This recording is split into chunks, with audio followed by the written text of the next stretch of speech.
শান্তিতে নোবেলজয়ী ভেনেজুয়েলার বিরোধী নেত্রী মারিয়া মাচাদোর সমালোচনা করেছেন ইরানের পররাষ্ট্রমন্ত্রী আব্বাস আরাকচি। এক্স হ্যান্ডেলে মারিয়ার নাম উল্লেখ করে আরাকচি লিখেছেন, এবছর নোবেল শান্তি পুরস্কার এমন এক ব্যক্তিকে দেয়া হয়েছে যিনি নিজের দেশের বিরুদ্ধে যুদ্ধ উস্কে দিচ্ছেন। একই সঙ্গে ফিলিস্তিনের গণহত্যা ও যুদ্ধাপরাধের দায়ীদের প্রশংসা করছেন। এর মধ্য দিয়ে নোবেল পুরস্কারের রাজনৈতিক ব্যবহারের ধারণা বিকশিত হয়েছে। এ পদক্ষেপ শান্তি পুরস্কারের ভাবমূর্তি ও উদ্দেশ্যকে প্রশ্নবিদ্ধ করেছে বলে মনে করেন ইরানের শীর্ষ এ কূটনীতিক। পিটিআই নেতাদের সরকারের সঙ্গে কোনো ধরনের আলোচনা না করার নির্দেশ দিয়েছেন পাকিস্তানের সাবেক প্রধানমন্ত্রী ইমরান খান।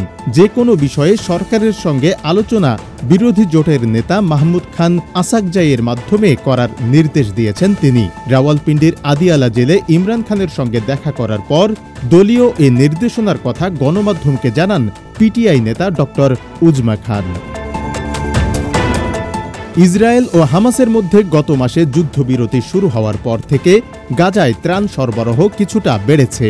তবে সীমিতভাবে সীমান্ত খোলা থাকার কারণে ত্রাণের পরিমাণ এখনও অত্যন্ত কম। তবে ক্ষুধা ও দুর্ভোগে কাতর হচ্ছেন ফিলিস্তিনিরা। ইসরায়েলের অব্যাহত বিধিনিষেধের ফলে সহায়তা সরবরাহে বড় বাধা তৈরি হয়েছে বলে সতর্ক করেছে জাতিসংঘের বিশ্ব খাদ্য কর্মসূচি WFP। এক সংবাদ ব্রিফিংয়ে সংস্থাটির মুখপাত্র আবির ইতেফা এ তথ্য জানান।